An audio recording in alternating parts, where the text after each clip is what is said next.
The state of Maharashtra has got the chief minister. It is Devendra Fadnavis, and there are two deputy chief ministers. And now there is a race about who will get the top ministries. And there's a little bit of tussle that's going on. Now the race to grab most of the plum portfolios and posts have commenced, with the top leaders of the BJP and its ally, the Shiv Sena and the NCP, are eyeing the top ministries. The total number of ministers that Maharashtra has is 43, and there's a tussle over ministries like Home Ministry, Finance Ministry, Urban Development, Revenue and others. The negotiation over portfolio distribution is at the moment underway, and as per sources, the format likely to be 21, 22, 12 and 9, which means that close to 21-22 ministerial berths will be given to the BJP, 12 will be given to Eknath Shinde's camp, and 9 ministries will be given to Ajit Pawar's NCP.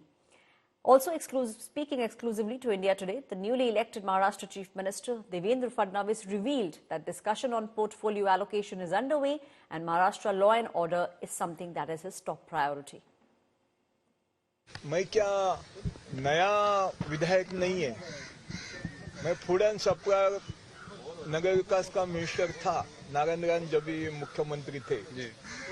अभी मेरे को chance मिला तो ना नहीं बोलेगा, chance तो चाहिए, लेकिन अभी पार्टी का क्या इश्यू है, देवेंद्र जी का क्या इश्यू है, मेरे को मालूम नहीं है। आपने इच्छा जताई है क्या? मैं इन लोग को क्या बात करने का वो बात किया मैंने। My colleague Anjana Om Kashyap and Sahil Joshi had an exclusive conversation with Maharashtra Chief Minister Devendra Fadnavis. Listen in.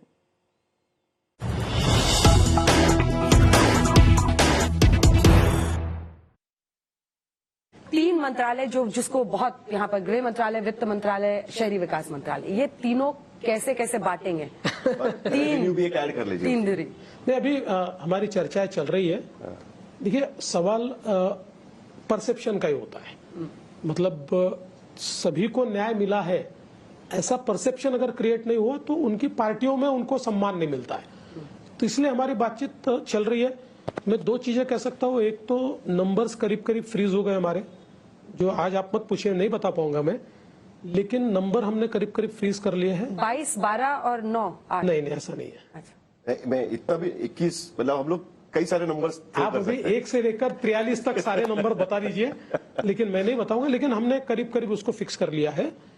और पोर्टफोलियो जो है उसके ऊपर चर्चा चल रही है। एक इनिशियल चर्चा हमने की है, हम लोग डीपली उसके ऊपर चर्चा नहीं कर पाए क्योंकि कल परसों हम लोग इस विचार में थे कि क्या 3 लोग शपथ ले या और लोगों की शपथ करें, तो इसमें हम लोग पोर्टफोलियो पे ज्यादा ध्यान नहीं दे पाए। लेकिन एक्सपेंशन होगा, एक्सपेंशन होगा, और मैं ये कह सकता हूं कि 16 तारीख से पहले होगा। शिंदे साहब गृह मंत्रालय मांग रहे हैं क्या? अभी तक उन्होंने कोई मंत्रालय ऐसा मांगा नहीं है, लेकिन उन्होंने ये जरूर कहा कि ये 3-4 मंत्रालय जो है इसके ऊपर हम चर्चा करें और उसका निर्णय करें, तो हम करेंगे चर्चा। बट नॉर्मली आपका स्टाइल ऑफ फंक्शनिंग है कि खास करके जब से आप चीफ मिनिस्टर बने कि गृह विभाग आप अपने पास रखते हैं। आपने जब भी आप सत्ता में आए तो डेप्यूटी रहे तब भी, तो वो मतलब उस लिहाज से ये माना जाता है कि आप नहीं छोड़ेंगे उसको। नहीं, ऐसा नहीं है। देखिए, मूल रूप से हमको ये लगता है कि गृह विभाग हमारे पास रहना चाहिए और हमेशा हमारे साथ रहा हुआ है।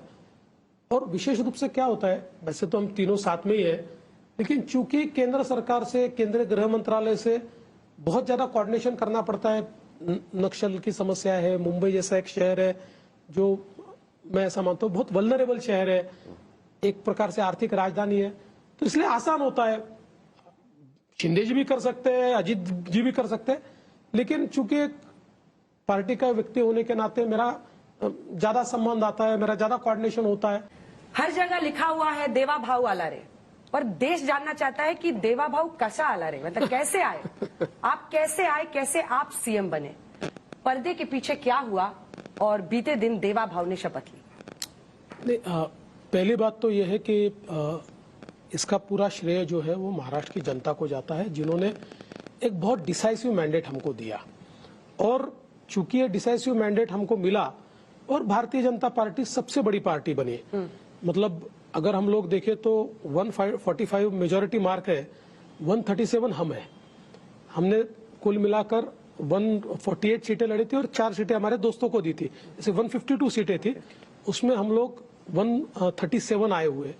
तो निश्चित रूप से एक प्रकार से लोगों ने विश्वास जताया था और भारतीय जनता पार्टी ने तय किया कि मुख्यमंत्री भारतीय जनता पार्टी का बनेगा। हमारे दोनों दोस्तों से हमने बातचीत की, उनको भी इस बात की मान्यता थी। उन्होंने भी ये कहा था कि ये जैसे हमारी महायुति को मैंडेट है, वैसे ही एक प्रकार से ये एक बड़ा मैंडेट भारतीय जनता पार्टी को मिला है। तो मैं ऐसा मानता हूँ, देखिए मीडिया में तो कई चीजें चली, पर हमारी पहली बैठक में एकनाथ शिंदे जी ने इस बात को मान्य कर लिया था। अब हमारी पार्टी में किसको मुख्यमंत्री बनाना है तो पार्टी तय करती है। तो पार्टी ने वापस मुझे इसका अवसर दिया, मैं तो बहुत आभार व्यक्त करता हूँ, क्योंकि मेरे जैसे एक कार्यकर्ता को हमारी पार्टी ने और विशेष रूप से प्रधानमंत्री जी ने 3-3 बार अवसर दिया। तो मैं ऐसा मानता हूँ कि ये पार्टी का बड़प्पन है।